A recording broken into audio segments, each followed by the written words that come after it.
Која е причината што членовите на изборната комисија на ова гласачко место во Минск со скали се симнуваат од прозорецот на вториот кат, со себе носат пакети и торби, во исто време ги чува полицијата.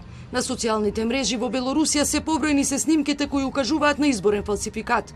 Мноштво изборни места биле затворени пред време, некаде се гласало и пред отворањето. Полицијата, па дури и полициски комбиња, контролирале дел од бирачките места. Според официјалните податоци, Александар Лукашенко по 6 пат со освоени повеќе од 80%.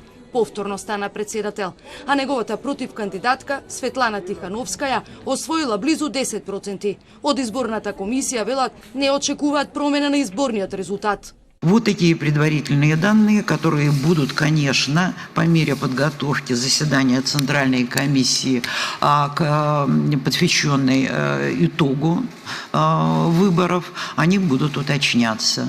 Но я не думаю, что они существенным образом изменятся. Независните истражувања покажуваат сосема обратен резултат. Сушност дека Тихановскаја освоила 71% од гласовите, додека пак Лукашенко добил само 10%. И за сега не постои начин да се проверат резултатите на ниту едната страна. 37 годишната професорка по англиски јазик изјави дека поголемиот број граѓани се со неа и дека нејзиниот штаб сега собира докази за изборен фалсификат. Мы с ними не согласны, потому что у нас есть совершенно противоположные данные. Мы уже имеем официальные протоколы из многих участков, где количество голосов в мою пользу в десятки раз превышает количество голосов, отданных за другого кандидата.